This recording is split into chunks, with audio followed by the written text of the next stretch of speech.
ॐ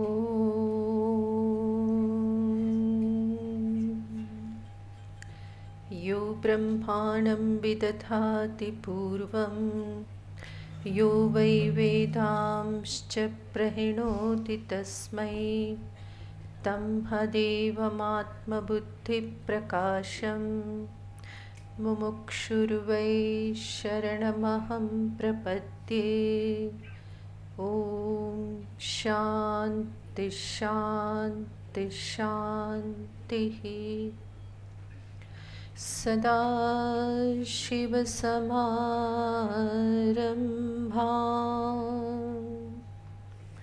शङ्कराचार्यमध्यमाम्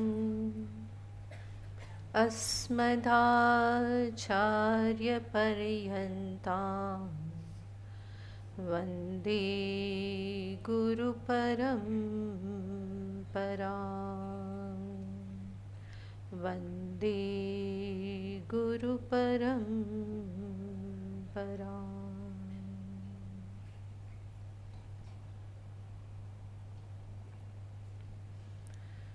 પહેલાં બે શ્લોકનું ગાન કરીશું. તમે બધા પણ સાથે જોડાઈ શકો.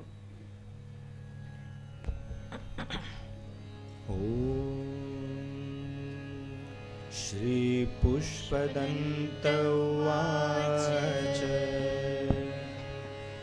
મહિમ્નઃ પારં તે પરમવિદુષો યદશદૃશી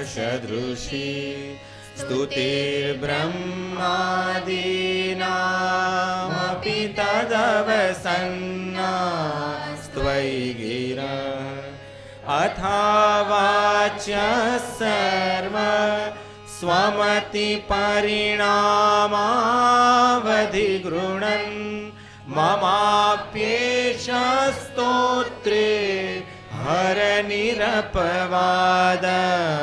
પરિકર અતીતઃ પંથાનં તવ ચ મહિમા વાङ्मनसयो રતદ્વ્યાવૃત્યાયં ચકિતમભિધત્તે શ્રુતિરપિ સકસ્ય સ્તોતવ્યઃ કતિવિધ ગુણ કસ્ય વિષયઃ પદે ત્વર્વાચીને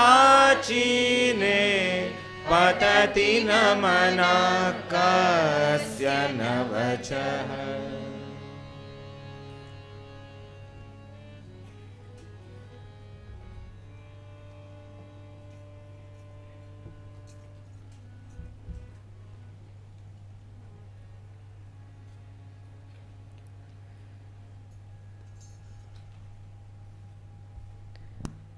ભગવાન શ્રી શિવ, આશુતોષ, ભોલેનાથનું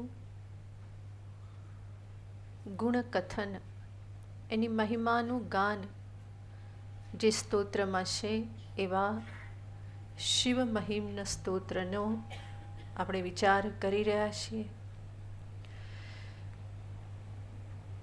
પહેલા શ્લોકમાં જ પુષ્પદંતાચાર્યજીએ કહ્યું કે પ્રભુ આપનો તો મહિમા અપરંપાર છે. એવા મહિમાનું ગાન કોણ કરી શકે? દેવતાઓ પણ કરી નથી શકતા, તો મારું તો શું ગજું. છતાં પણ આપના ગુણોનું કથન કર્યા વગર રહી શકાતું નથી. અથાવાચ્ય સર્વ સ્વમતિ પરિણામાવધિ ગૃણન.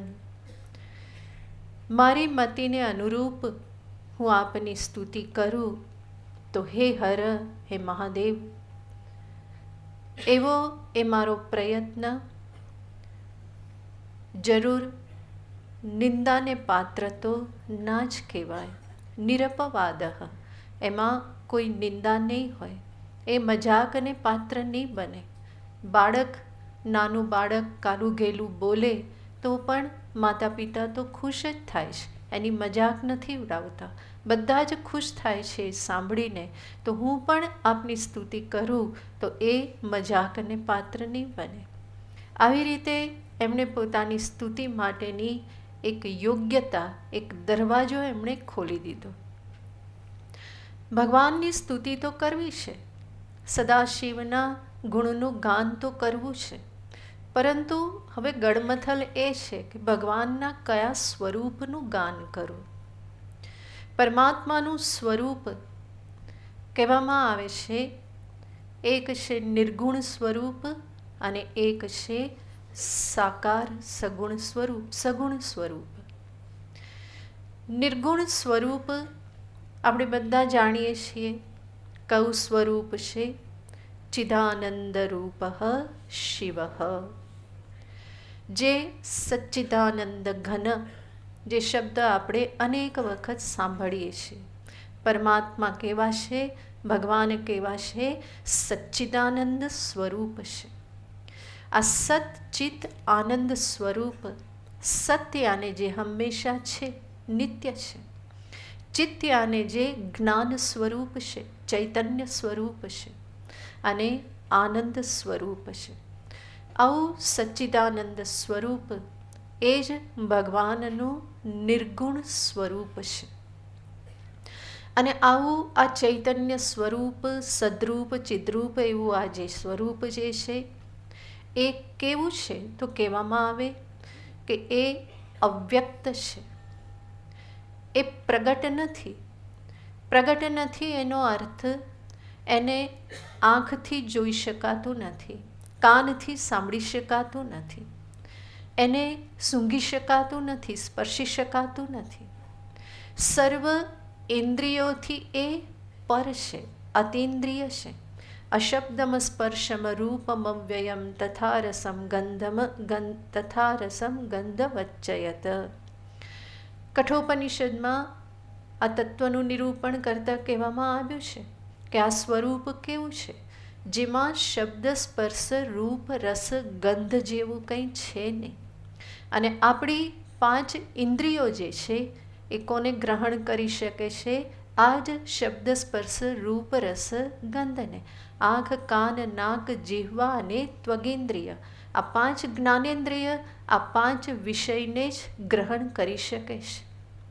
અને પરમાત્માનું નિર્ગુણ સ્વરૂપ એવું છે કે જેમાં આ 5માંથી કંઈ જ નથી. એનો અર્થ કે એ ઇન્દ્રિયો દ્વારા ગ્રહણ ના થઈ શકે. એટલું જ નહીં, આ સ્વરૂપ એવું છે કે જેને શબ્દથી વર્ણવી શકાતું નથી. કારણ કે શબ્દ કોને વર્ણવી શકે? તો કહેવામાં આવે છે કે શબ્દ દ્વારા એનું જ વર્ણન થઈ શકે જ્યાં 4 વસ્તુ હોય, 4માંથી કોઈ વસ્તુ હોય. કઈ 4 વસ્તુ હોય? કે જાતિ, ગુણ, ક્રિયા, સંબંધ. આ 4 જ્યાં રહેલા હોય એને શબ્દથી વર્ણવી શકાય. જાતિ આને જેમ કે આ કેવા છે તો કે બ્રાહ્મણ છે, પટેલ છે, ક્ષત્રિય છે. અથવા શાસ્ત્રીય દ્રષ્ટિએ કહીએ તો દરેક પદાર્થ જે છે એ અનેક પદાર્થોમાં એક સામાન્ય તત્વ હોય એને જાતિ કહેવાય. જેમ કે અનેક વૃક્ષ છે તો એ અનેક વૃક્ષમાં શું રહેલું છે? એક સમાન તત્વ, તો કે વૃક્ષત્વ. અનેક મનુષ્યો છે અહીંયા, એ મનુષ્યમાં એક સમાન તત્વ શું રહેલું છે? મનુષ્યત્વ. તો આને જાતિ કહેવાય. અનેકમાં એક સમાન ગુણ. પરમાત્માનું નિર્ગુણ સ્વરૂપ, એની આવી કોઈ જાતિ નથી, એ કોઈ બ્રાહ્મણ, ક્ષત્રિય, વૈશ્ય નથી. એટલું જ નહીં, અનેક પરમાત્મા કે અનેક બ્રહ્મ નથી કે જેમાં આવી કોઈ જાતિ કહી શકાય. તો જાતિ ન હોય તો શબ્દ પ્રયોગ એને લઈને ના થઈ શકે. બીજું, ગુણ હોય તો એનું વર્ણન થઈ શકે. કોઈ પણ પદાર્થમાં ગુણ હોય, આ લાલ, લીલું, પીળું છે, અથવા તો મનુષ્યને પણ લઈએ તો એના ગુણના આધારે એનું નિરૂપણ થાય. એ કાળો છે, ગોરો છે, નીચો છે, ઊંચો છે, આ બધા એના ગુણ છે. અથવા એના ગુણ એ શાંત છે, એ વિક્ષિપ્ત છે, ક્રોધિત છે. આ ગુણને લઈ અને નિરૂપણ થઈ શકે. બ્રહ્મ સ્વરૂપમાં કે નિર્ગુણ પરમાત્મા સદાશિવનું જે નિર્ગુણ સ્વરૂપ છે એમાં આવા કોઈ ગુણ પણ નથી. ક્રિયાને લઈને પણ શબ્દ પ્રવૃત્ત થતા હોય. કહેવામાં આવે કે ભાઈ આ શિક્ષક છે, આ વૈજ્ઞાનિક છે, આ કર્મચારી છે, તો એ એનું કર્મ છે, ક્રિયા છે. શિક્ષણ એ એનું કર્મ છે, એના આધારે એને શિક્ષક કહેવાય. તો આ ક્રિયાના આધારે થાય નિરૂપણ. અથવા સંબંધ હોય, આ આનો પુત્ર છે, આ આના કાકા છે, આ આનો ભત્રીજો છે. આવી રીતે સંબંધથી ઓળખાણ આપી શકાય શબ્દ થકી. પરમાત્મા તો એકમેવા દ્વિતીય છે, એનો બીજા કોઈની સાથે સંબંધ પણ નથી, અસંગ છે. એટલા માટે સંબંધને લઈને પણ નિરૂપણ ન થાય. એનો અર્થ નિર્ગુણ સ્વરૂપમાં જાતિ, ગુણ, ક્રિયા, સંબંધ કંઈ જ છે નહીં. આ કંઈ જ નથી તો શબ્દ કોને લઈને વર્ણન કરે? તો શબ્દ પાછા પડે છે. અનેક વખત એવું થાય કે આપણે શબ્દથી વર્ણન ના કરી શકીએ અને છતાં પણ એનું મનથી આપણને જ્ઞાન થાય. ઘણા પદાર્થો એવા હોય કે શબ્દથી વર્ણન ના થાય પણ મનથી જ્ઞાન થાય. જેવી રીતે તમને કહેવામાં આવે કે લાડુનો સ્વાદ કેવો? બતાવો. કડવો? હા, લાડુ કેવા હોય? ગળ્યા હોય. પાકી કેરી કેવી હોય? ગળી હોય. આ બંને ગળપણમાં ભેદ શું? વર્ણન કરો. લાડુનું ગળપણ કેવું કહેવાય અને પાકી કેરીનું ગળપણ કેવું કહેવાય? બહેનો, તમે બહુ જ હોશિયાર હો છો ને. હા, બંનેના ભેદનું વર્ણન કરી શકો? ના થઈ શકે. બહુ હું તમને પૂછપૂછ કરું ને તો તમે કહો લો, તમે ખાઈ લો. જાતે ખબર પડી જશે કે બોલવાની જરૂર નહીં. તો ત્યાં વાણી કામ નહીં કરે, પણ બંનેને મોઢામાં મૂકીએ અને બંનેના ગળપણમાં ભેદ તો છે જ, તરત જ ખબર પડે છે. એનું શબ્દથી વર્ણન થતું નથી પણ મનથી એને સમજી શકાય છે કે હા, આનું ગળપણ આવું છે અને લાડવાનું ગળપણ આવું છે. સદાશિવનું જે નિર્ગુણ સ્વરૂપ છે ત્યાં મન પણ કામ કરતું નથી. તકલીફ એ છે, ઇન્દ્રિયો કામ કરતી નથી, વાણી કામ કરતી નથી અને મન પણ નહીં. એટલા માટે પુષ્પદંતાચાર્યજી કહે છે, અતીત પંથાનમ તવ ચ મહિમા વાંગ મનસયોહો. આપનો આ જે મહિમા જે છે એ તો વાણી અને મનથી કેવો છે? પર છે. નથી વાણી પામી શકતી, નથી મન એને પામી શકતું. જ્યારે આવું કહેવામાં આવે કે વાણીથી પર છે તો સ્વાભાવિક પ્રશ્ન કરવામાં આવે કે નિર્ગુણ પરમાત્માનું શાસ્ત્રમાં આટલું બધું વર્ણન છે, ઉપનિષદ શાસ્ત્ર તો એનું જ પ્રતિપાદન કરે છે. શબ્દથી જો એ પર છે, વાણીથી પર છે, તો એનું કેવી રીતે વર્ણન કરે છે? કારણ કે શાસ્ત્ર એનું વર્ણન તો કરે જ છે. એ ગ્રંથમાં જ કહેવામાં આવેલું છે. અને શાસ્ત્ર એટલે શું છે? એ શબ્દરૂપ જ છે. શબ્દ છે, વાક્ય છે, એ જ તો શાસ્ત્ર કહેવાય છે. તો શાસ્ત્ર એનું વર્ણન કેવી રીતે કરે છે? તો એના માટે કહેવામાં આવે છે શાસ્ત્ર યાને વેદશાસ્ત્ર, જેને શ્રુતિ શબ્દથી કહેવામાં આવે છે. વેદને શ્રુતિ એટલા માટે કહેવાય છે કે એ સાંભળી સાંભળી અને પ્રાપ્ત થતું હતું. પહેલાંના સમયમાં નોટબુક, પેન, પુસ્તક આ બધું કંઈ હતું નહીં. એટલા માટે ગુરુ વેદ મંત્રનું ઉચ્ચારણ કરે, શિષ્ય એનું ફરી ઉચ્ચારણ કરે. આવી રીતે ગુરુ બોલે અને શિષ્ય સાંભળે. સાંભળીને એ પોતાની બુદ્ધિમાં સમસ્ત વેદને ધારણ કરી લેતો. તો આ આખી પરંપરા જે છે એ શ્રવણ પરંપરા છે. એને શ્રુતિ કહેવામાં આવે છે, જે સાંભળવાથી પ્રાપ્ત થાય. આવી શ્રુતિ કે વેદ જે છે એ નિર્ગુણ પરમાત્માનું પ્રતિપાદન કરે છે. તો કેવી રીતે? કારણ કે હમણાં તો કીધું કે એ શબ્દથી પર છે. જરૂર શ્રુતિ કે વેદ નિર્ગુણ પરમાત્માનું વર્ણન કરે છે, બતાવે છે.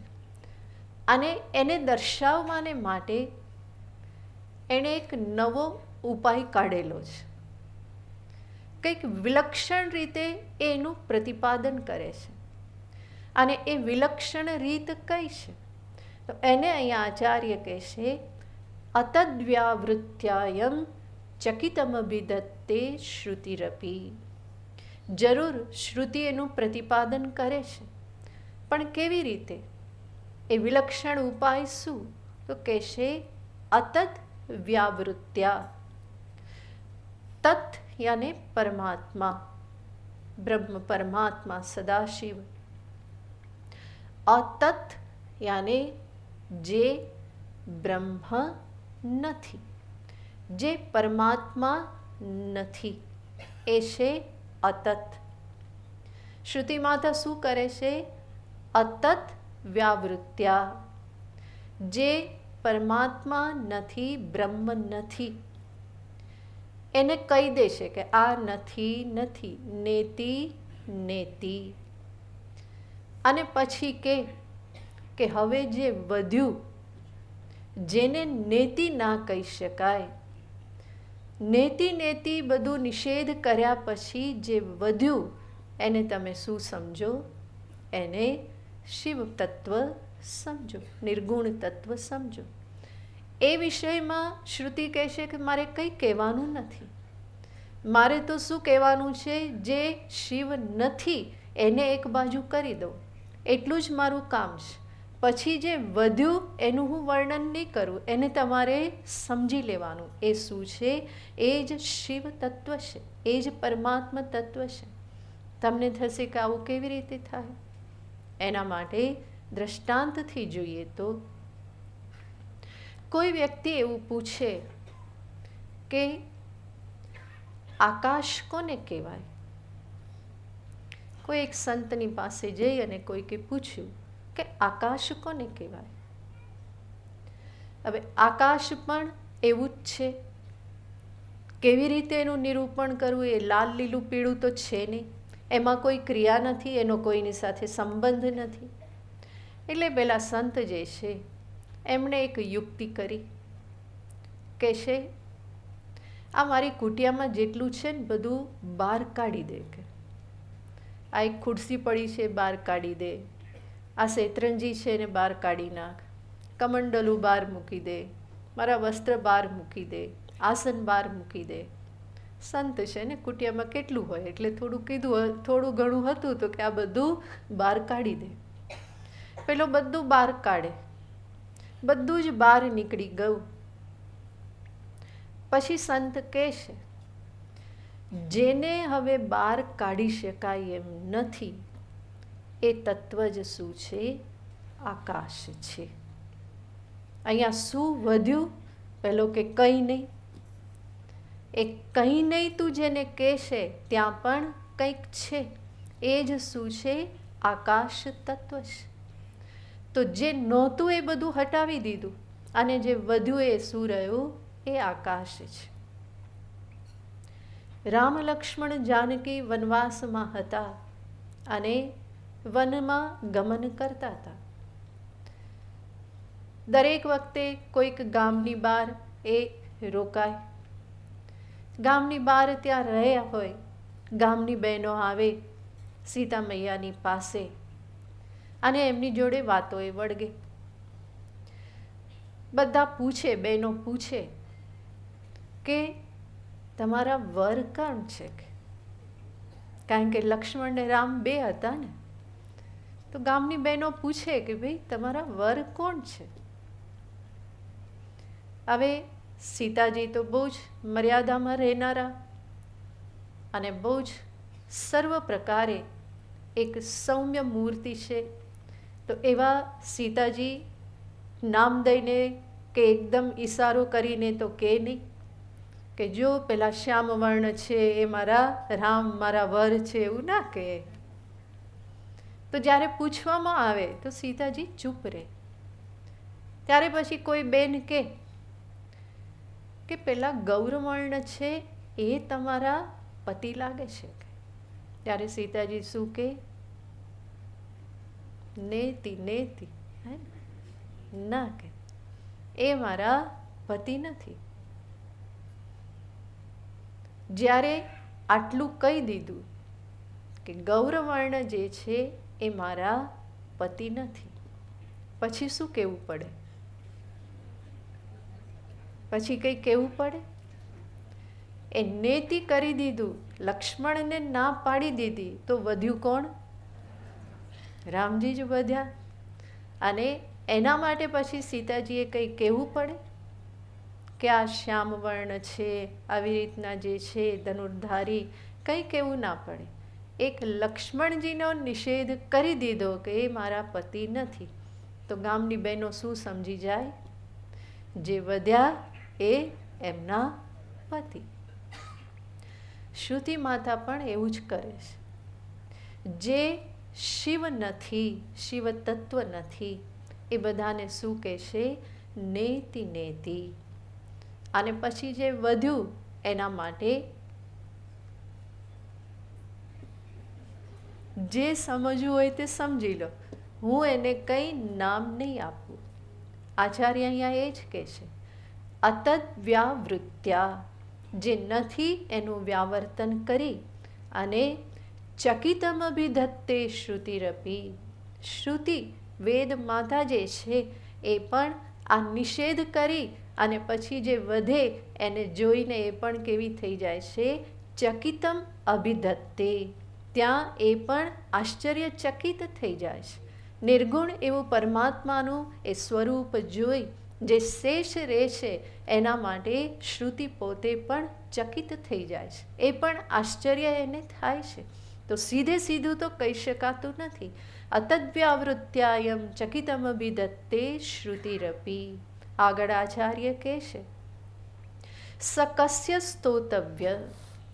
નિર્ગુણ સ્વરૂપ જે છે એની તો સ્તુતિ કેવી રીતે થાય? શબ્દ જ ત્યાં કામ નહીં પડે. તો શેની સ્તુતિ કરું? સગુણની કરું. સગુણ એવા શિવનું સ્વરૂપ જોવા જાય તો આ સમસ્ત વિશ્વ 14 બ્રહ્માંડ એ બધું જ શું છે? ભગવાન સદાશિવનું જ સ્વરૂપ છે. સમસ્ત બ્રહ્માંડ શિવમય છે.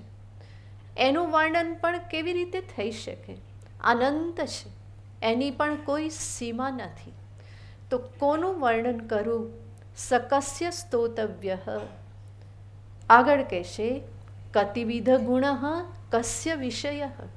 સગુણની વાત કરું તો કેટલા બધા ગુણો છે, હજારો હજારો. ક્યાં નામે લખવી કંકોતરી, હરિતારા હજાર નામ. હજાર ક્યાં, હજારો હજારો. જેટલું પણ છે બધા કોના નામ છે? એ સદાશિવના જ નામ છે. જેટલા રૂપ છે બધા એના જ છે. નામ રૂપાત્મક સમસ્ત ભુવન જે છે એ ભગવાન સદાશિવની જ અભિવ્યક્તિ છે. એ જ એમનું સગુણ સ્વરૂપ છે. તો આચાર્ય કહેશે, કતિવિધ ગુણ, કેટલા બધા એના ગુણ છે. અને નિર્ગુણના સંદર્ભમાં કસ્ય વિષય, એ નથી વાણીનો વિષય, નથી મનનો વિષય. તો પછી કસ્ય સ્તોતવ્ય, એ કોના માટે સ્તુતિનો વિષય બને? કે છે સદાશિવનું નિર્ગુણ સ્વરૂપ કે સગુણ સ્વરૂપ.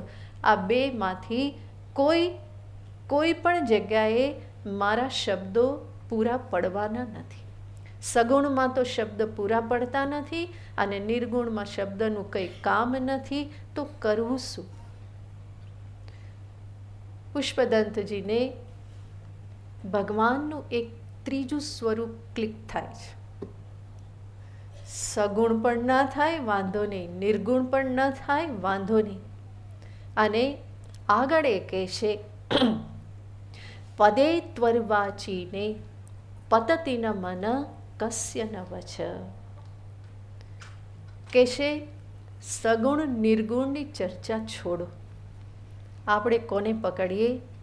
ભગવાનના અર્વાચીન પદ. અર્વાચીન યાને એ જે પ્રભુ જે સાકાર સ્વરૂપ ધારણ કરીને આવે છે. સગુણ નિર્ગુણ તો પહોંચની બહાર છે, પરંતુ પરમાત્માનું જે સાકાર સ્વરૂપ ભગવાન જ્યારે જ્યારે સૃષ્ટિમાં જરૂર પડે ત્યારે જે અવતાર ધારણ કરીને આવે છે, એ અવતાર સ્વરૂપને જ કહેવામાં આવે છે અર્વાચીન સ્વરૂપ. પદે ત્વર્વાચીને પતતિ ન મન કસ્ય ન વચ. ભગવાન જે અવતાર સ્વરૂપ ધારણ કરે, ભગવાન શિવજી જ્યારે હલાહલનું પાન કરવા આવે, કેવી સુંદર મૂર્તિ છે. રાવણને જ્યારે નાથે તો કેટલું સુંદર સ્વરૂપ છે. તો ભગવાન શિવજી પણ આવા અનેક રૂપ ધારણ કરે છે. જ્યારે જ્ઞાન પ્રદાન કરવા બેસે તો સુંદર સૌમ્ય દક્ષિણામૂર્તિ સ્વરૂપે પ્રગટ થાય છે. તો સદાશિવના આવા ઘણા બધા સ્વરૂપ છે, સાકાર સ્વરૂપ. અને એવા સ્વરૂપમાં કહેશે કોનું મન મોહિત થતું નથી, અને ન બોલવું હોય તો પણ એના વિષયમાં બોલ્યા વગર રહી શકાતું નથી. અને હું આ જ રૂપનું વર્ણન કરીશ. ભગવાન સમયે સમયે જુદા જુદા અવતાર ધારણ કરે છે. અને એ અવતાર ધારણ કરવાનું પ્રયોજન શું હોય છે? એ જ પ્રયોજન હોય છે કે બધા જીવ મારી સમીપ આવી શકે, મારી સાથે નિકટતા કેળવી શકે. એ જ ભગવાનના અવતારનું પ્રયોજન છે. દુષ્ટોનો સંહાર કરવો એ તો છે જ, પણ પ્રભુ પોતાના ભક્તોને પણ પોતાની નજીક સમીપ છે એવું એને એ અનુભવ કરાવવા માગે છે. જેવી રીતે પિતા ગમે એટલો મહાન હોય, ક્રિકેટર હોય કે પછી બીજો કોઈ પણ કલાકાર હોય, વૈજ્ઞાનિક હોય, પણ એ પોતાના બાળક સાથે કેવો હોય? બાળક જેવો જ હોય. બાળક તો જ એની સાથે નિકટતા અનુભવી શકે, અને એ આવશ્યક છે જ. એવી જ રીતે પરમાત્મા સમસ્ત જગતના પિતા છે. એના જીવો પણ એની સાથે સમીપતા નિકટતા કેળવી શકે, એની સાથે એક નાતો બાંધી શકે. એટલા માટે ઈશ્વર પણ જુદા જુદા અવતાર ધારણ કરે છે. અને આ અવતાર બધા કેવા હોય છે? તો કે એટલા બધા મનમોહક હોય છે કે જીવનું મન બહુ સહજ રીતે પ્રભુના એ સ્વરૂપમાં ખેંચાઈ જાય છે. ભગવાન શિવનું નિર્ગુણ કે સગુણ સ્વરૂપ એક બાજુ રાખીએ, પણ એમની જે સાકાર મૂર્તિ છે, ધ્યાનસ્થ મૂર્તિ જુઓ, કેટલી સૌમ્ય સુંદર મૂર્તિ છે. નીલકંઠ, ત્રિલોચન, ભસ્માંગ સુંદર, ગંગાધર, કેટલું સુંદર સ્વરૂપ છે. કોઈના પણ મનને મોહી લે એવું છે. કોઈ પણ અવતાર પ્રભુનો આપણે જોઈએ, કેટલું સુંદર સ્વરૂપ ધારણ કરે છે. જગતના આસક્તિ, મોહ એ નામરૂપ પ્રત્યેના આકર્ષણથી મુક્ત થવાને માટે ભગવાનના નામરૂપનું આલંબન લેવામાં આવે છે.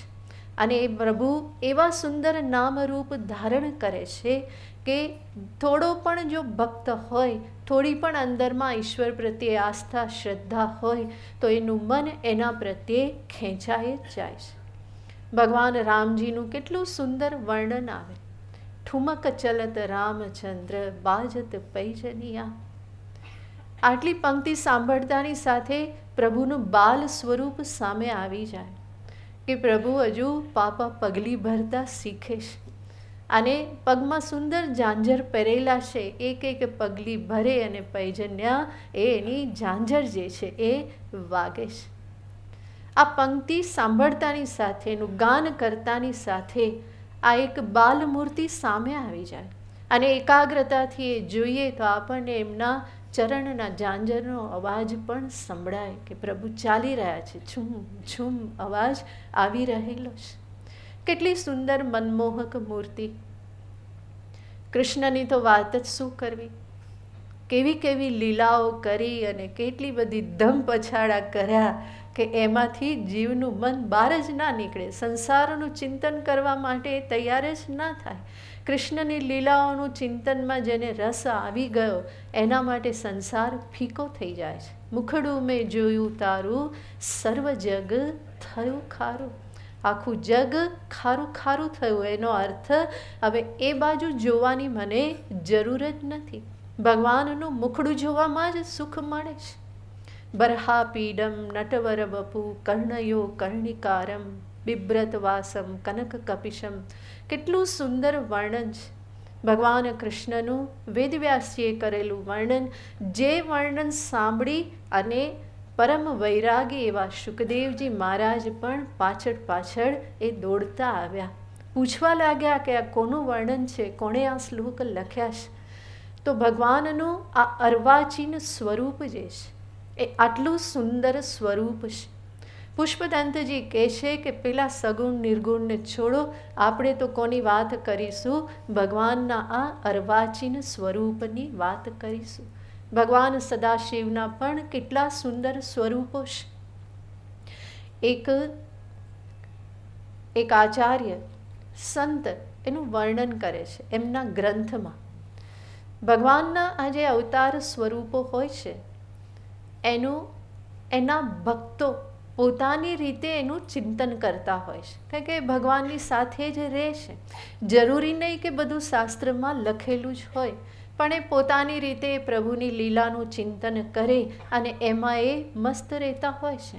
જેમ આપણે સાંભળી છે રામાયણમાં કે ભગવાન રામજી શબરીને ત્યાં ગયા અને શબરીમાના જૂઠા બોર ખાધા.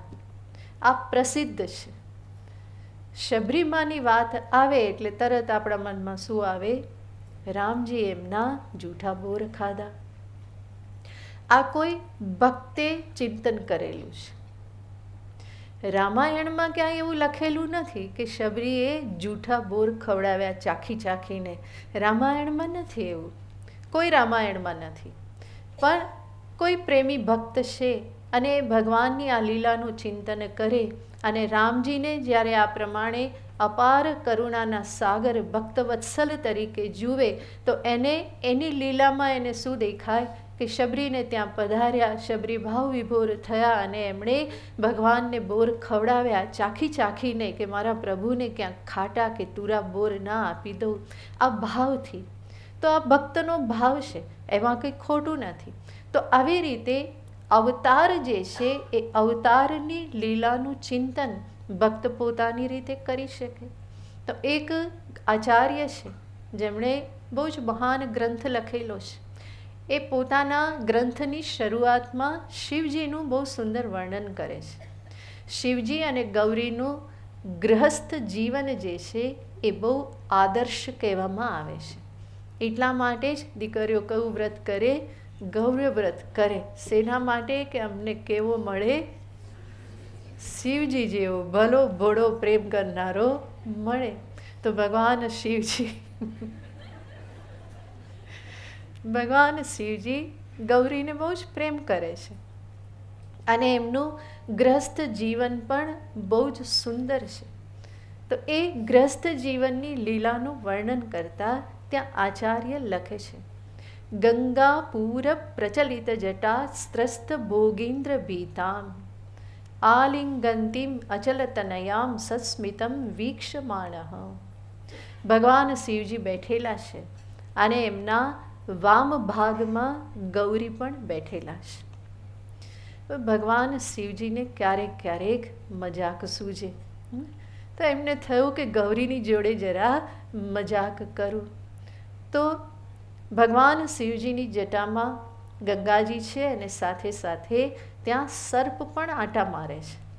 આમ તો જ્યારે ગૌરી બાજુમાં બેઠા હોય તો ભગવાન શિવજી સર્પને થોડા દૂર રાખતા હોય, કારણ કે ગૌરીને ડર લાગે ને હવે શિવજીની પાસે જવા જાય ને પેલો ફૂં કરે કામ ક્યાંથી ચાલે? અને શિવજી પણ જાણે કે આવી રીતે કેવું સુંદર છે ને ભગવાનનું સ્વરૂપ. આવું ચિંતન કરતાં કરતાં જ કેટલો આનંદ મળે છે. તો ભગવાન શિવજી સર્પને થોડા દૂર રાખતા હોય કે વચ્ચે આવે નહીં. પણ એક વખત એમને મજાક સૂજી, અને એટલા માટે જ્યારે શિવજીની જટામાં ગંગાજી છે તો એમણે ગંગાજીનો પ્રવાહ થોડો વધારી દીધો. ગંગા પૂર પ્રચલિત જટા સ્રસ્ત ભોગીન્દ્ર, અને એ પ્રવાહ વધ્યો. પરિણામે સર્પ જે છે એ આ બાજુથી સીધા ગૌરી પાસે આવી ગયા, અને ગૌરી એકદમ જ ડરી ગયા, એકદમ જ ચમકી ગયા, એકદમ ડરી ગયા. સ્રસ્ત ભોગીન્દ્ર ભીતામ, એનાથી એ ડરી ગયા. અને એ જે ગૌરી ડરી ગયા એને જોઈ અને સસ્મિતમ વીક્ષમાણ. ભગવાન શિવજી બહુ હસે છે ગૌરીને જોઈ કે અરે ડરી ગઈ. તો આવું એ વર્ણન કરે છે અને કહેશે કે આવા લીલા પાંગે પ્રણત જનતામ, જે ભગવાન શિવજીના શરણાગત છે એમને આવી આવી લીલાઓ દ્વારા જે સુખ પ્રદાન કરે છે એવા પરમાત્મા શિવ અમારું હંમેશા રક્ષણ કરે. તો કેટલી સુંદર ભગવાન શિવજીની લીલાઓ આ પ્રમાણે એ વર્ણિત કરે છે. આવા તો અનેક શ્લોકો છે જે ભગવાન શિવજીની આ પ્રમાણેની લીલા દર્શાવતા હોય. તો પુષ્પદંતજી કહેશે કે હું તો કોનું વર્ણન કરીશ? આવા આવા ભગવાનના જે સ્વરૂપ છે અને ભગવાનની જે લીલાઓ છે, જે એમણે હલાહલ પીધું, જે એમણે રાવણને નાથ્યો, જે ત્રિપુરહર જે ત્રિપુરાસુરનું હનન કર્યું અને વિષ્ણુ ભગવાનની ભક્તિથી એમને જે ચક્ર પ્રદાન કર્યું, આ બધી જે ભગવાન શિવજીની લીલાઓ છે એનું હું વર્ણન કરીશ. મને ચિંતા નથી, સગુણ કે નિર્ગુણ જે હોય તે. હું તો કોને પકડીશ? એ જટાજૂટધારી ભાલ નેત્ર ત્રિલોચન એવા જે મારા શિવજી છે એનું હું વર્ણન કરીશ. પદે ત્વરવાચીને પતતિન મન કસ્યન વચ. એક એક લીલા એટલી બધી વિલક્ષણ હોય છે, ભગવાનની અવતાર લીલા. એવું કહેવાય છે કે કૃષ્ણનો એક મિત્ર બાલ સખા ગોપાલ, બહુ જ નાનો, કૃષ્ણ પણ હજુ નાના જ છે, એનું નામ છે ભદ્ર. ભદ્ર કૃષ્ણને બહુ જ વાલ કરે અને એનાથી દૂર જવાની એને ઈચ્છા જ ના થાય. આખો દિવસ તો એની જોડે જ હોય. રાત્રે એની માં લેવા આવે તો કે ના, નહીં આવું ઘરે. કહે છે તું આખો દિવસ રહ્યો, હવે કનૈયાને સુવા દે, સવારે પાછો આવી જજે તૈયાર થઈને. ના, કે હું ઘરે નહીં આવું, ઘરે જાય જ નહીં. પછી એને એક વખત બેસાડીને બહુ સમજાવ્યો કે તું રાત્રે કેમ ઘરે નથી આવતો? કે તો એ ભદ્ર કહે છે કે હું એટલે નથી આવતો કે મને લાલસા છે. શેની? સવારે લાલો ઉઠે, કનૈયો ઉઠે અને પહેલી આળસ મળે અને બગાસું ખાય, મારે તો એના દર્શન કરવા છે. હું તમારી જોડે આવી જાઉં ઘરે તો આ લાવો મને મળે કે ના મળે? તો નાનું બાળક કૃષ્ણ હજુ તો એટલા મોટા થયા નથી, નાના છે, અને યશોદા મૈયા ઉઠાડે તો નાનું બાળક પહેલાં શું કરે?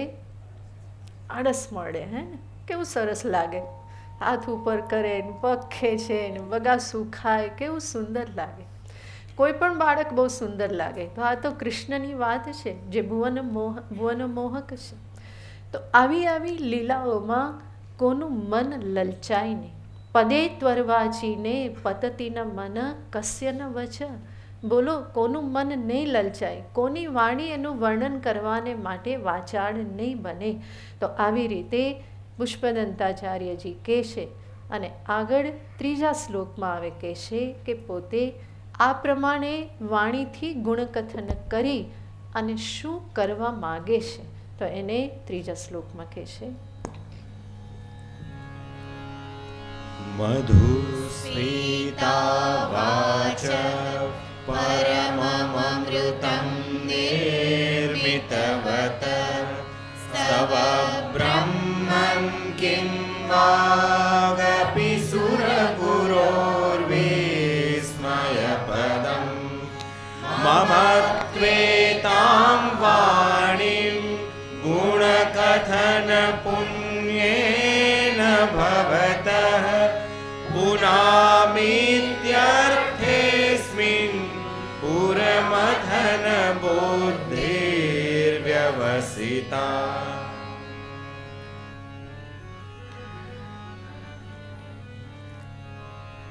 આચાર્ય કહેશે, હે બ્રહ્મન, ભગવાન શિવજીને સંબોધન છે. હે બ્રહ્મન, હે પુરમથન. પુરમથન યાને જેણે ત્રિપુરનું હરણ કરેલું હતું એવા પુરમથન, હે મહાદેવ, હે સદાશિવ. કહેશે મધુસ્ફીતા વાચ પરમમૃતમ નિર્મિતવત. કહેશે આપે તો પરમ અમૃત વાણીનું નિર્માણ કરેલું છે. વેદ શાસ્ત્ર કે જે વેદ શાસ્ત્રનું પ્રગટીકરણ પરમાત્મામાંથી થયેલું છે.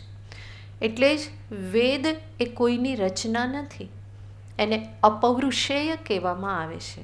જે કોઈ પુરુષ દ્વારા જેની રચના કરવામાં નથી આવી, એવા અપૌરુષેય વેદ જે છે, એ વેદ, એ જ્ઞાન જે છે એ પરમાત્મામાંથી પ્રગટ થયું છે. યસ્ય મહતો ભૂતસ્ય નિશ્વસિતમ વેદાહ. વેદ જે છે એ શું છે તો કે આ પરમાત્માના નિશ્વાસમાંથી પ્રગટ થયેલા છે. એવું એટલા માટે કહેશે કે જેવી રીતે આપણે શ્વાસ લઈએ અને છોડીએ એ કેવું હોય છે, અનાયાસ હોય છે. પરમાત્માનું આ જ્ઞાન જે છે, જ્ઞાન પણ કેવું છે, અનાયાસ છે. એમાં એમને કોઈ મહેનત પડતી નથી. બહુ સહજ રીતે વેદ જ્ઞાન એ સૃષ્ટિના આદિકાલમાં પ્રગટ કરે છે. તો અહીંયા આચાર્ય કહે છે કે આવી વાણી, વેદ વાણી કે જે કેવી છે, મધુસ્ફીતા. મધુસ્ફીતા યાને મધ ઝરતી, મધુર એવી અમૃત વાણી. અને વેદના મંત્રો એવા મધુર જ છે. તમે જાણો જ છો, વેદ મંત્રોચ્ચાર થતો હોય તો કેટલું સુંદર લાગે, સાંભળવામાં કેટલું સુંદર લાગે. તો એ મધ ઝરતી વાણી કહે છે. એ જરૂર શબ્દથી તો સુંદર છે જ, અને એનો અર્થ પણ એટલો બધો સુંદર છે. તો એ શબ્દથી પણ અમૃત છે, મધુર છે, અને અર્થથી પણ એટલી જ મધુર છે. તો મધુસ્ફીતા વાચ પરમ અમૃતમ, એ પરમ અમૃત સ્વરૂપ છે. વેદવાણી, એમાં જે જ્ઞાન આપવામાં આવ્યું છે, એ જ્ઞાનને જો પ્રાપ્ત કરી લેવામાં આવે તો અમરત્વની પ્રાપ્તિ કરાવનાર છે. તો એવી આ સુંદર અમૃત રૂપ વાણી, એના નિર્માણ કરતા કોણ છે તો કે આપ જ છો. આપે જ આ વેદ જ્ઞાન એ વાણી પ્રગટ કરેલી છે. અને વેદ જ્ઞાનમાં બધું જ આવી જાય છે, કંઈ બાકી તો રહેતું નથી. તો આચાર્ય કહેશે, આવી વાણીને પ્રગટ કરનાર, આવી વેદોની રચના કરનાર હે ભગવાન, હે બ્રહ્મન, હે સદાશિવ, આવા આપને સુરગુરો વાગપી કિમ વિસ્મય પદમ મધુસ્ફીતા વાચ પરમમૃતમ નિર્મિતવત સ્તવ બ્રહ્મન કિમ વા સુરગુરોરપી વાગ કિમ વિસ્મય પદમ.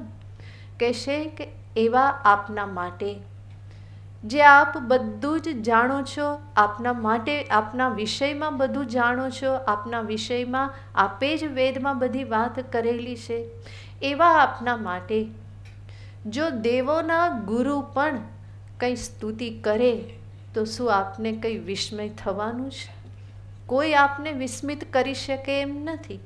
આપ તો જાણો છો કે આપ કોણ છો, આપનામાં કેવા ગુણો છે, આપનામાં કેવું સામર્થ્ય છે, આપ એને જાણો જ છો. અને એવા આપને જ્યારે સુરગુરુ યાને ગુરુઓ, દેવતાઓના ગુરુ બૃહસ્પતિ, એ બૃહસ્પતિ પણ આપના સંદર્ભમાં કંઈ કહે તો શું આપને એ વાણી વિસ્મય પમાડનારી હશે? યાને ક્યારેય પણ આપને વિસ્મિત કરનારી એ વાણી નહીં હોય. શા માટે?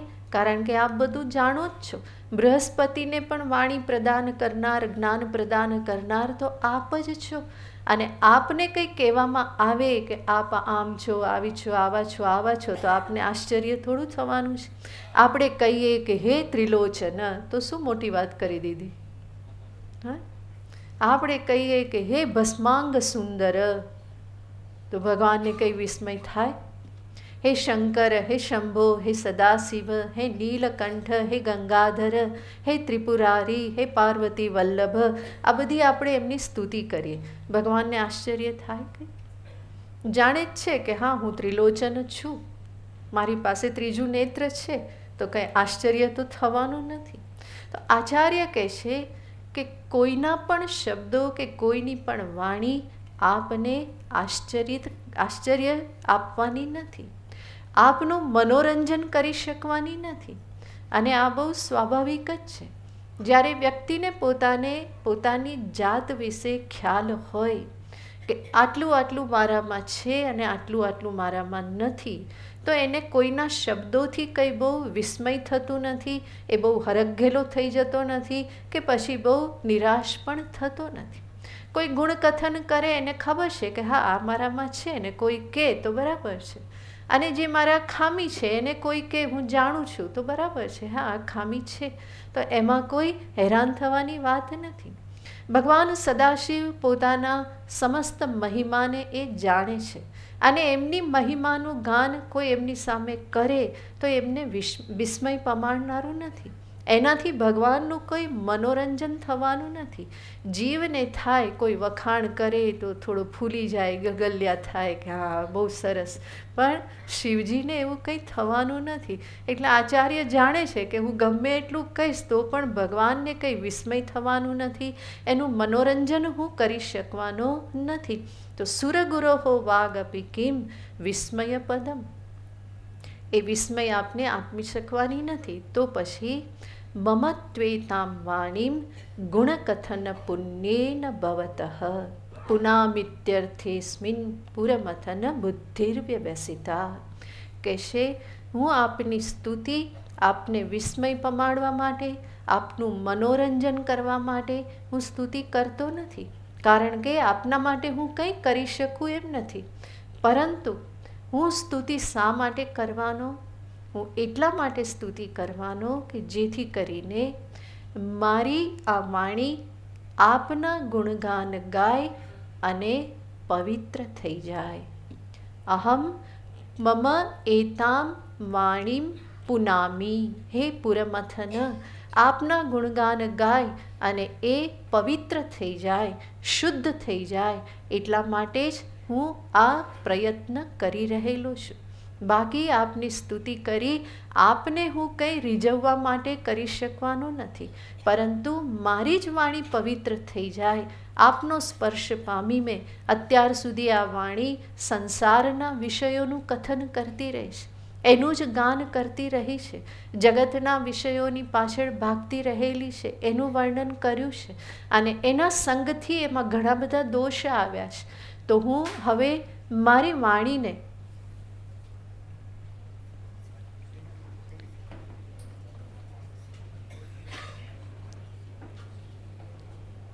હિરેનભાઈ જરા જોયું શું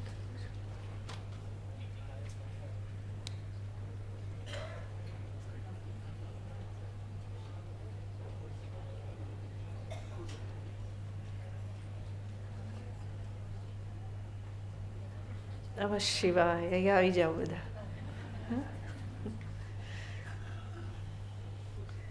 કહે છે કે હું કેવળ મારી વાણીને પવિત્ર કરવા માગું છું.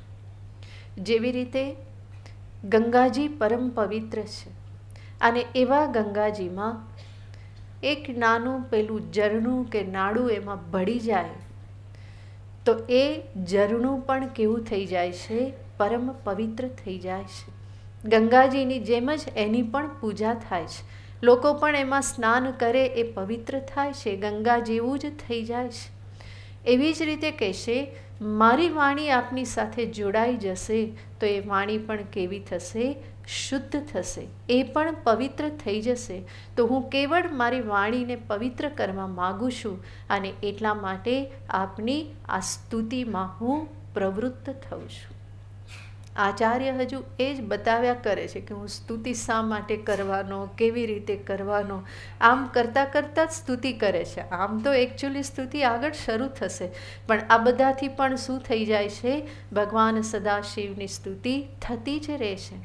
પ્રભુ એટલા પરમ પવિત્ર છે, પ્રભુનું નામ એટલું પાવનકારી છે કે એના નામોનું ઉચ્ચારણ પણ મને શુદ્ધ કરનાર છે. વાણીની શુદ્ધિ એ જીવનમાં બહુ જ જરૂરી હોય છે. ઘણી બધી શુદ્ધિ કહેવામાં આવે છે. એમાં એક વાક શુદ્ધિ, હસ્ત શુદ્ધિ, ક્રિયા શુદ્ધિ, મન શુદ્ધિ, આ બધી શુદ્ધિઓ છે કે જેને જીવનમાં મનુષ્યએ પ્રાપ્ત કરવાની હોય. વાક શુદ્ધિ, આપણી વાણીમાં અનેક પ્રકારના દોષ હોય છે. આપણને ખ્યાલ હોતો નથી, પણ અનેક વખત કારણ વગર આપણે જૂઠું બોલી દઈએ, કારણ વગર આપણે આક્રોશમાં આવી જઈએ અને બીજાને કષ્ટ આપી દઈએ, બીજાના અંતરમાં ઉદ્વેગ ઊભો કરી દઈએ, કારણ વગર મજાક કરીને પણ બીજાને દુઃખી કરી દેતા હોય. ક્યારેક અતિશયોક્તિ હોય, ક્યારેક અલ્પોક્તિ હોય, બોલવાનું હોય ત્યાં ના બોલીએ, ના બોલવાનું હોય ત્યાં ઘણું બધું બોલી નાખીએ. આ બધા વાણીના દોષ છે. એ બધા દોષથી મુક્ત થવાને માટે પ્રભુના નામનું કથન, ઉચ્ચારણ એ બહુ જ મહાન ઉપાય છે. એટલા માટે કહેવામાં આવે કે નામ જપ કરતા રહો. જીવનમાં આ એક અભ્યાસ રાખવા જેવો છે. હાલતા ચાલતા, ઉઠતા બેસતા, ખાતા પીતા, અંદરમાં એક ભગવાનનું નામ નિરંતર ચાલુ રહે. એવો અભ્યાસ કરો કે અભ્યાસ વગર પણ નિરંતર ચાલતું રહે. એ અભ્યાસ થવો જ જોઈએ. ભગવાનનું નામ જીભ ઉપર, મનમાં ગુંજતું રહે. તમને જે પણ ભગવાન ગમતા હોય, રામ, કૃષ્ણ, વિષ્ણુ, નારાયણ, શિવ, દેવી, ગણેશ, હનુમાન, જે પણ ગમતા હોય એનું એક નામ પકડી લો. કામ કરતાં કરતાં ભગવાનના નામનો જપ ચાલુ રાખો. ઉઠતાની સાથે ભગવાનનું નામ આવે. રાત્રે સૂતા પહેલાં પણ ભગવાનનું નામ લઈને સૂઈએ. આ નામ જપ જે છે એ જીવનને પ્રભુમય કરવાનો એક મહાન ઉપાય છે. એ અભ્યાસથી અંતર એટલું નિર્મલ થતું જાય, આપણો વ્યવહાર પણ શુદ્ધ થતો જાય, ઇન્દ્રિયો પણ સમાહિત થતી જાય, ભગવાન પ્રત્યે ભરોસો વધતો જાય, શ્રદ્ધા વધતી જાય, પ્રભુની સાથે જીવતા આવડે. એક અંતરમાં ભરોસો બને, એ મારી સાથે છે. પ્રભુનું નામ અને પ્રભુ એમાં કોઈ ભેદ નથી. નામ નામીમાં કોઈ ભેદ હોતો નથી. નામને હું અપનાવી લઉં અને એ જીવનમાં આવી ગયું તો પ્રભુ જીવનમાં આવી ગયા એવું સમજવું. જરૂર એનો અભ્યાસ કરજો. દરેક સંત આ કહેતા જ હોય છે, પ્રભુ નામ પકડી લો અને એનો અભ્યાસ કરો. નિરંતર એ જપતા રહો. થોડો સમય મહેનત કરવી પડશે, પછી એમાં રસ આવવા લાગશે તો એ આપોઆપ જપ થતા રહેશે અને એનાથી પ્રભુની હાજરીનો અહેસાસ પણ થતો રહેશે. તો આ વાણીને પવિત્ર કરનાર છે, અંતરને પવિત્ર કરનાર છે, સમસ્ત જીવનને શુદ્ધ કરનાર છે. તો નામનો મહિમા બહુ જ મોટો છે. ભગવાન સદાશિવ ગમે તો એમના નામ પણ કેટલા સુંદર છે. શિવ શિવ શિવ શિવ કરતા રહો. નહીં તો મહાદેવ મહાદેવ મહાદેવ, કેટલું સુંદર નામ છે. શંભો મહાદેવ, શંભો મહાદેવ, મહાદેવ મહાદેવ મહાદેવ શ્લોક છે ને, જેમાં કહેવામાં આવે છે કે 3 વખત ઉચ્ચારણ કરો મહાદેવ મહાદેવ મહાદેવ. એમાં એક વખતનું મહાદેવ ઉચ્ચારણ જ એટલી શુદ્ધિ કરી દે કે તમને સર્વ પાપથી મુક્ત કરે અને સંસારથી પણ મુક્ત કરી દે. અને બાકીના 2 તમે ઉચ્ચારણ કર્યા ને તો એના માટે ભગવાન શિવજી તમારા ઋણી રહે છે કે હજુ આને આ 2 વખત મહાદેવ મહાદેવ બોલ્યો તો એનું ફળ આપવાનું તો મારે બાકી જ છે. તો આ નામનો મહિમા છે. રામ રામ, કેટલું સરળ નામ છે. રામ રામ રામ રામ કરતા. અને આમાં કોઈ તમારે અલગથી સમય આપવાની જરૂર નથી, અલગથી કોઈ બીજો પુરુષાર્થ કરવાની જરૂર નથી, તમારા કોઈ કામ આમાં અટકવાના નથી કે આ કરશું તો આ અટકી જશે, એવું પણ થવાનું નથી. જે તમે જીવન જીવી રહ્યા છો એમાં માત્ર આટલો એક ઉમેરો કરી દો. શું ઉમેરો? એક નામ પકડી લો, નામ જપ કરતા રહો. ઘણી બધી શુદ્ધિ જીવનમાં પ્રાપ્ત થશે. પ્રભુ જ આગળ જતા માર્ગ સુધારશે. આમ તો ભક્ત જે છે એની ઈચ્છા હોય કે મારી બધી જ ઇન્દ્રિયો પ્રભુમાં લાગે, પણ બધી ના લાગે તો કમસે કમ વાઘ ઇન્દ્રિય તો લગાડી શકીએ. જરૂર ધીમે ધીમે સર્વ ઇન્દ્રિયને પ્રભુમાં લગાવવાનો પ્રયત્ન કરવાનો છે, અને એની જ પ્રાર્થના ભગવાનને કરવાની છે કે મારી બધી જ ઇન્દ્રિયો શેમાં લાગે? આપની સાથે જોડાય. આંખથી આપનું દર્શન કરું, કાનથી આપનું શ્રવણ કરું, આપનો સ્પર્શ કરું, આપને ધરાવેલો ભોગ હું પ્રસાદ રૂપે ગ્રહણ કરું. આ જ એક ભક્તની ઈચ્છા હોય. અને જ્યારે આ બધું જ્યારે ભગવાનની સાથે જોડાતું જાય ને, તો એ મારા જીવનને સાત્વિક બનાવી દેશે. એક એવી સાત્વિકતાની કક્ષાએ પહોંચાડી દેશે કે જ્યાં પછી સંસારને, જગતને જોવાની એક દ્રષ્ટિ જ બદલાઈ જાય છે. ભગવાન પ્રત્યેની, જગત પ્રત્યેની બધી ફરિયાદો જે છે એ શાંત થવા લાગે છે. પોતાના માટેની ફરિયાદો પણ શાંત થવા લાગે. તો આનો બહુ જ મહાન આનું ફળ છે. એટલે જ ભક્તો હંમેશા એની જ પ્રાર્થના કરતા હોય છે. જિહ્વે કીર્તય કેશવ મુરરિપુ ચેતો ભજ શ્રીધરમ પાણિદ્વંદ્વ સમર્ચય ચ્યુતકથા શ્રોત્રદ્વયમ ત્વમ શૃણુ. ભક્ત પ્રાર્થના કરે છે, કહેશે હે મારી જીહ્વા, કેશવનું કીર્તન કર. જિહ્વે પિબસ્વામૃતમેત દેવ ગોવિંદ દામોદર માધવેતી. એમાં એ જ કહે છે, એ જીહ્વા આ અમૃતનું પાન કર. કયું અમૃત? ગોવિંદ, દામોદર, માધવ, ભગવાનના આ બધા શબ્દો કેવા છે? તો કે એ અમૃત સ્વરૂપ છે, તો એનું પાન કર. જિહ્વે રસગ્ને મધુર પ્રિયાત્વમ. આગળ એમાં કહે છે, અને એમાં ભક્ત આ જ પ્રાર્થના કરે છે, હે જીહ્વા, તું તો બહુ રસને જાણનારી છે ને, અને તને કયો રસ પ્રિય છે? મધુર પ્રિયા. તને હંમેશા ગળ્યું ગળ્યું, મીઠું મીઠું બહુ પ્રિય છે. તો જો સૌથી વધારે મીઠાશ શેમાં છે? ગોવિંદ દામોદર માધવેતી. પોતાની જીભને સમજાવે છે કે હે જીહ્વા, આવી રીતે ભગવાનનું તું નામામૃત ગ્રહણ કર. જિહ્વે કેશવ કીર્તય ચેતો ભજ શ્રીધર. હે મારા ચિત્ત, શ્રીધરને તું ભજ. એ મારા બંને હાથ ભગવાનની અર્ચના કરો. હે મારા બંને કાન એમની કથાનું શ્રવણ કરો. હે મારા બંને પગ ભગવાનના ભગવાનનું જે મંદિર છે એમાં એ મંદિર તરફ તમે ગતિ કરો. હે મારા નાક મુકુંદના ચરણમાં ચડેલી તુલસીની ગંધ તું લે, પરમ પવિત્ર છે. અને હે મારા હાથ, હે ત્વગેન્દ્રિય, એનો સ્પર્શ કરો. હે મારા મસ્તક, હંમેશા એના ચરણમાં તું ઝૂકેલું રહે. મૂર્ધન્યમાધોક્ષજમ. અધોક્ષના ચરણમાં હંમેશા હે મસ્તક તું ઝૂકેલું રહે. તો આ પ્રાર્થના હોય છે ભક્તની. એ જ કક્ષાએ પહોંચવાનું છે. ભગવાન સદાશિવમાં બધી ઇન્દ્રિયો લાગી રહે, અને એવી રીતે ભગવાનની સાથે સંબંધ પામી અને મારું સમસ્ત વ્યક્તિત્વ પરમ પવિત્ર થઈ જાય. એના માટે જ આ બધો પ્રયત્ન છે. તો અહીંયા આચાર્ય પણ કહે છે કે હે પ્રભુ, અત્યાર સુધી વાણીનો પ્રયોગ બહુ કર્યો, બહુ બધું બોલબોલ કર્યું છે, પણ એ જગતના વિષયમાં બોલબોલ કર્યું. હવે હું શું કરવા માગું છું?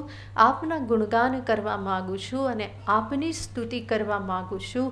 હવે હું બીજું કંઈ બોલવા માગતો નથી. મારે આપના જ ગુણનું કથન કરવું છે.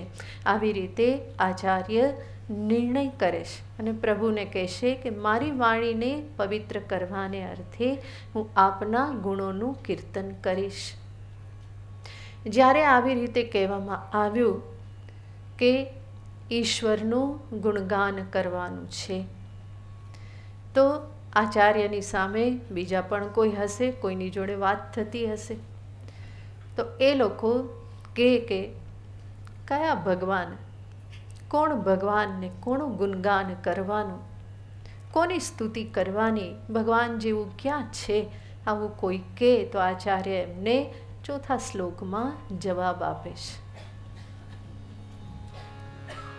તવેશ્વર્યં યત્ત જગદુદય રક્ષા પ્રલયકૃત ત્રયીવસ્તુ વ્યસ્તં ત્રિષુષુ ગુણવિન્નાસુ તનુષુ અભવ્યાનામસ્મિन् વરદરમણીયામ રમણીં વિહન્તું વ્યાક્રોશિં વિદધત ઇહૈકે જડધિયઃ. કોઈ પ્રશ્ન કરે કે ઈશ્વર ક્યાં છે, કેવો છે, કોની સ્તુતિ કરવાની, તમે જોયો એને, તો આચાર્ય કહેશે કે આવા બધા પ્રશ્નોને કોઈ સ્થાન નથી. તવૈશ્વર્યમ યત્ત જગદુદય રક્ષા પ્રલયકૃત. આચાર્ય તો જાણે છે કે ભગવાનનું ઐશ્વર્ય કેટલું અનુપમ ઐશ્વર્ય છે. આપણે કાલે પણ જોયેલું હતું કે પુષ્પદંતાચાર્યજી સ્વયં શાસ્ત્રના જ્ઞાતા છે, વિદ્વાન છે, અને એટલા માટે એ ભગવાન સદાશિવને પૂર્ણ રીતે જાણે છે. તો એમનું વર્ણન, સાકાર સ્વરૂપ, લીલાઓ, આ બધાનું વર્ણન કરતા પૂર્વે ભગવાન સદાશિવનું જે ઈશ્વરત્વ છે, ઈશ્વર હોવાપણું, એ ઈશ્વર હોવાપણું એ સર્વપ્રથમ સ્તોત્રમાં પ્રતિપાદિત કરે છે. ઈશ્વર કોને કહેવાય છે?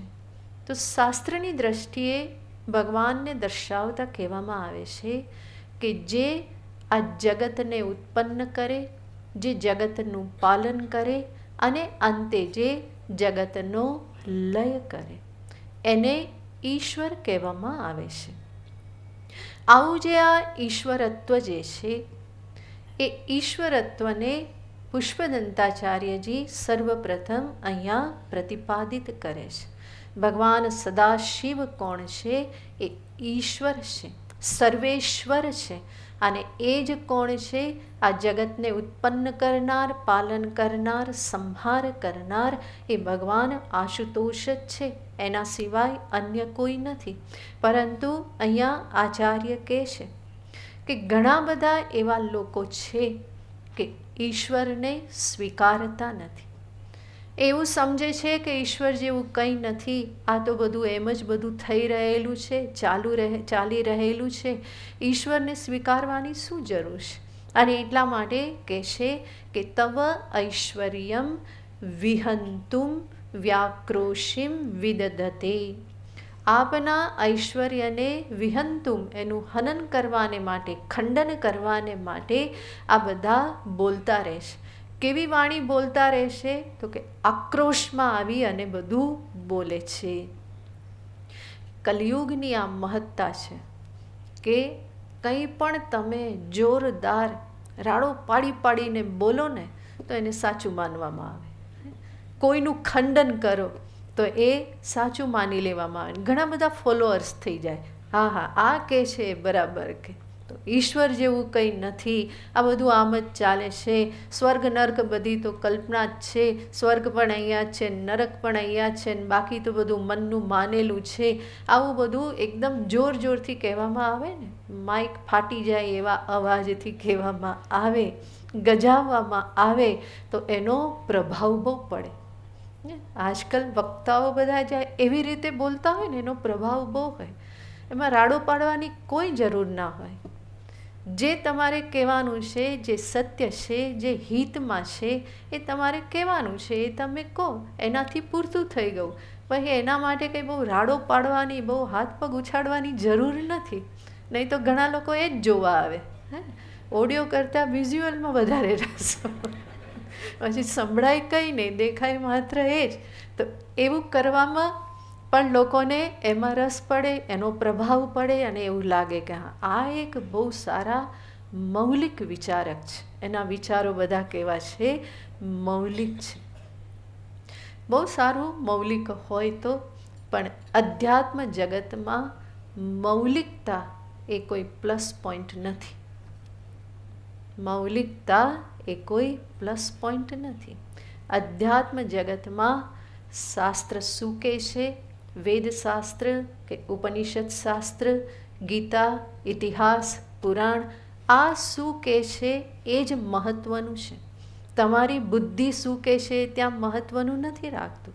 કારણ કે આ બધા તત્વો જે છે, અચિંત્યા ખલુ તે ભાવા નતાંસ તર્કેણ યોજયેત, આ બધા અચિંત્ય વિષયો છે. એમાં મારી બુદ્ધિ કામ ન ચાલે.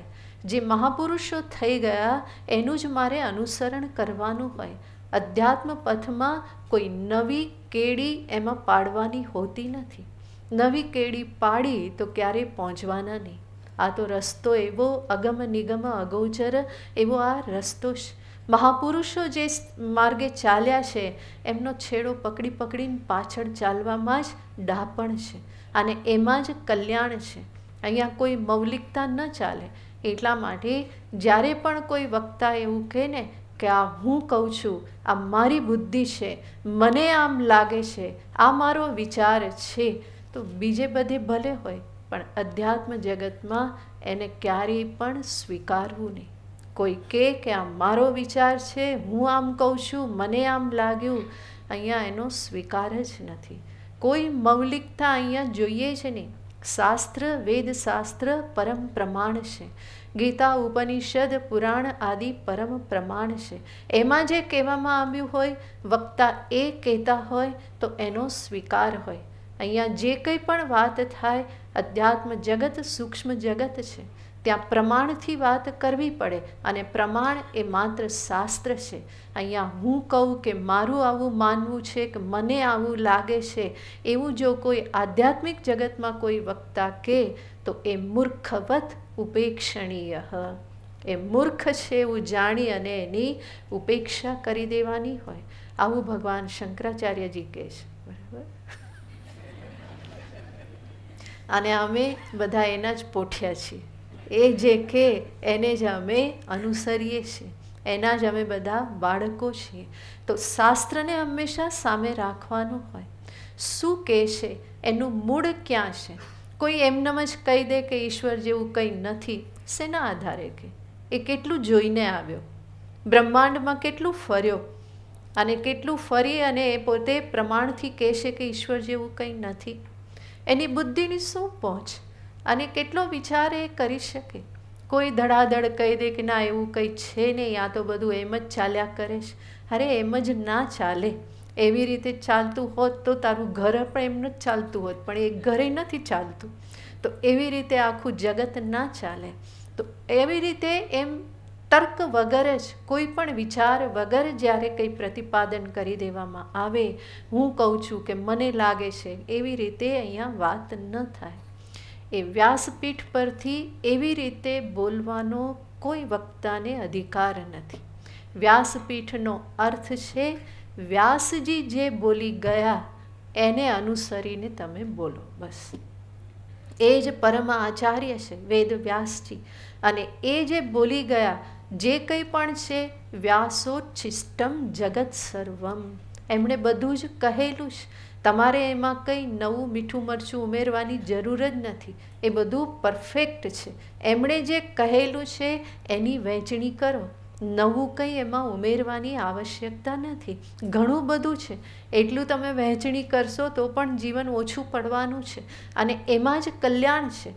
ખરેખર સાંભળનારનું હિત ઈચ્છતા હો તો શાસ્ત્રને પ્રમાણ રાખી અને વાત કરવાની હોય દરેક વક્તાએ. વક્તાને કોઈ અધિકાર નથી, વ્યાસપીઠના વક્તાને, કે પોતાની મનગઢંત વાતો કરે અને ગમે તે તમારા મનમાં ભરી દે, બુદ્ધિમાં ભરી દે. એને કોઈ અધિકાર નથી. કેવળ શાસ્ત્ર પ્રમાણ છે. હંમેશા જ્ઞાન પ્રમાણથી પ્રાપ્ત થાય. પ્રમાણ વગર જ્ઞાન ના થાય. મને રૂપનું જ્ઞાન થાય, આ ક્લિપ છે એ જાંબલી કલરની છે, આવું જ્ઞાન મને શેનાથી થાય? તો કે ચક્ષુરેન્દ્રિયથી થાય છે. એ ઇન્દ્રિય પ્રમાણ છે આ રંગના જ્ઞાનને માટે. એવી રીતે પરમાત્મ જ્ઞાનને માટે, ઈશ્વર તત્વને માટે કેવલ શાસ્ત્ર પ્રમાણ છે. બીજું કંઈ જ પ્રમાણ નથી, શાસ્ત્ર જ પ્રમાણ છે.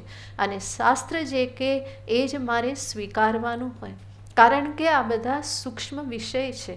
ઈશ્વર તત્વ, સ્વર્ગ નર્ક, પુનર્જન્મ, પૂર્વજન્મ, કર્મ, કર્મફળ, એનો સંબંધ, આ બધા જ વિષયો એ બધા સૂક્ષ્મ વિષયો છે.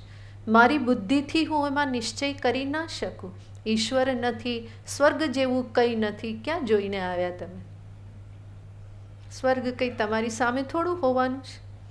અને તમે કહો કે સ્વર્ગ નર્ક જેવું કંઈ નથી. શાસ્ત્ર આટલી વાત કરે છે તો એ બધું ખોટું છે? ક્યાં તમે જોઈને આવ્યા? કેટલે ઉપર ગયા, કેટલી પહોંચ. અને આપણને સ્વર્ગ એટલે શું દેખાય? વાદળાઓ પર જે કંઈ પણ થતું હોય એ શું? સ્વર્ગ. આપણે પિક્ચરમાં અને ટીવી સિરિયલમાં જોયેલું છે કે બધા દેવતાઓ ક્યાં હોય? સ્વર્ગમાં હોય. પણ સ્વર્ગમાં પાછા શું હોય? વાદળા તો હોવા જ જોઈએ. તો જ એને આપણે શું સમજીએ? સ્વર્ગ સમજીએ. તો એ વાદળા સાથેનું સ્વર્ગ આપણને ખબર છે, પણ વાદળોમાં જાઓ, તમે ફ્લાઇટમાં જાઓ, ક્યાંય દેખાતું નથી સ્વર્ગ. તો એવી રીતની તો આપણી કલ્પના છે. અને આપણે કેવળ કલ્પના જ કરી શકીએ, એનાથી વધારે શું કરી શકીએ? તો શાસ્ત્ર જ પ્રમાણ છે કે આ સ્વર્ગ નર્ક છે, પાપ પુણ્ય છે, કર્મ અને એને અનુરૂપ કર્મનું ફળ પ્રાપ્ત થાય છે. પૂર્વજન્મ છે, જીવની આ યાત્રા અનેક જન્મથી ચાલી આવેલી છે, આગળ પણ એની યાત્રા ચાલુ રહે જ્યાં સુધી બ્રહ્મજ્ઞાન ન થાય.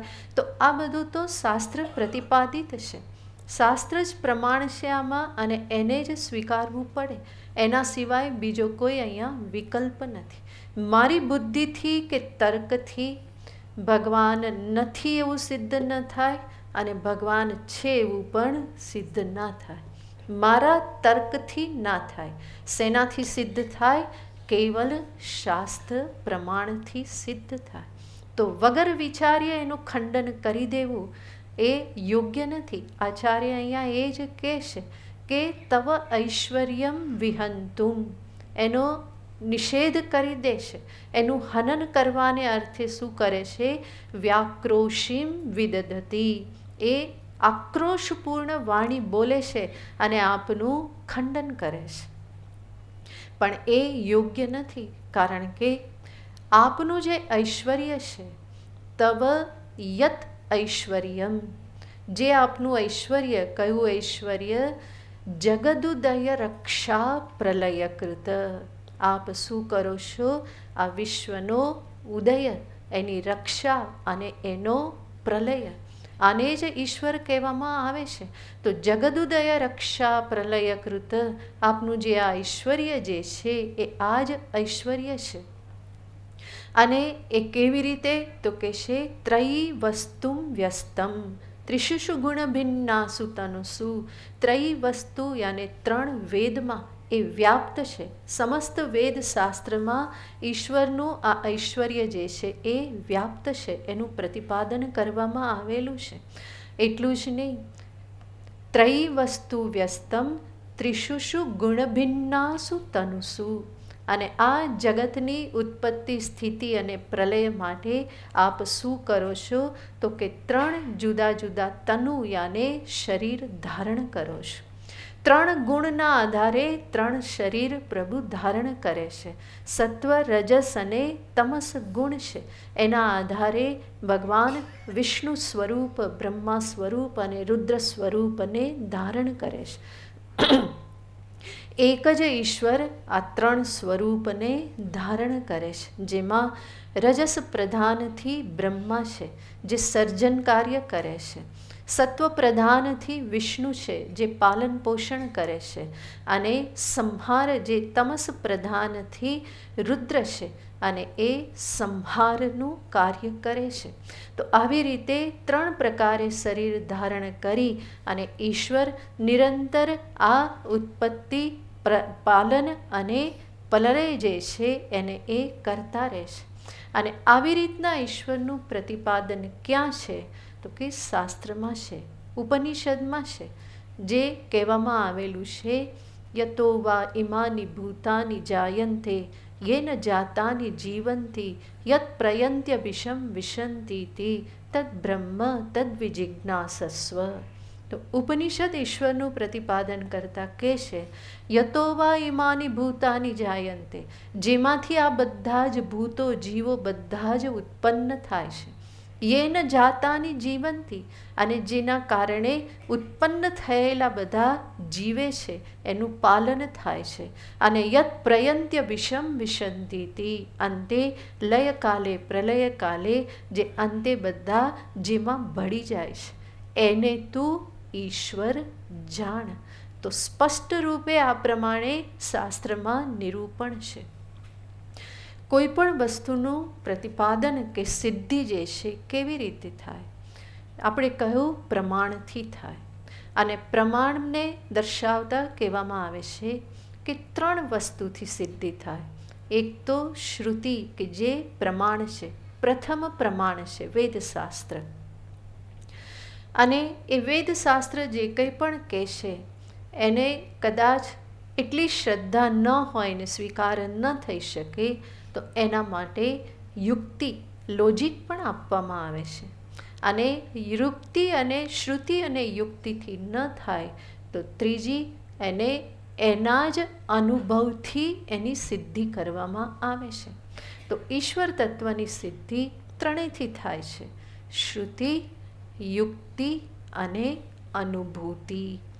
જેમાં શ્રુતિ તો આપણે જોઈ કે મંત્ર છે જ, યતો વા ઇમાની ભૂતાની જાયન્તે, એટલું જ નહીં, સમસ્ત જગતની ઉત્પત્તિને દર્શાવતા અન્યત્ર પણ કહેવામાં આવ્યું છે, તસ્માદ્વા એતસ્માદ આકાશ સંભૂત, આકાશાદ વાયુ, વાયોરગ્નિ, અગ્નેરાપ, અદ્ભ્ય પૃથિવી, પૃથિવ્યામોષધય, ઓષધિભ્યોન્નમ અન્નાત પુરુષ.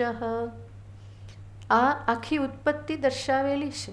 તૈત્રીય ઉપનિષદનો મંત્ર છે કે જેમાં એક પછી એક દર્શાવ્યું કેવી રીતે આ સૃષ્ટિ ઉત્પન્ન થઈ, અંતે કેવી રીતે જીવો, આ પુરુષ, મનુષ્ય આદિ ઉત્પન્ન થયા, બધું જ દર્શાવવામાં આવ્યું છે. ક્યાંથી? તો કે તસ્માત, તસ્માત યાને પરમાત્મામાંથી. તો આવી રીતે વેદશાસ્ત્ર તો ઈશ્વરનું પ્રતિપાદન કરે જ છે. એ તસ્માત જાયતે પ્રાણ મન સર્વેન્દ્રિયાણી છે, જેમાંથી પ્રાણ, મન, સર્વ ઇન્દ્રિયા બધું જ ઉત્પન્ન થાય છે, એ જ ઈશ્વર તત્વ છે. તો અનેક જગ્યાએ ઈશ્વરનું પ્રતિપાદન છે. કોઈ કહે કે મને તો વેદશાસ્ત્રમાં શ્રદ્ધા નથી, હું કેવી રીતે માનું? તો એને તર્કથી પણ દર્શાવવામાં આવે કે જો આટલું આટલું છે એટલા માટે ઈશ્વર છે એવું સ્વીકાર કરવું જ પડે. અને અનુભવથી પણ એ સિદ્ધ થશે, જેને આવતીકાલે જોઈશું.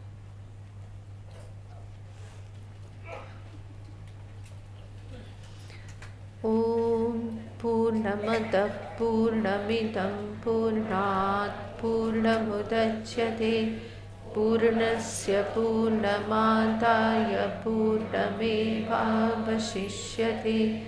ઓમ શાંતિ શાંતિ શાંતિ. હરિ ઓમ શ્રી ગુરુભ્યો નમઃ. હરિ ઓમ.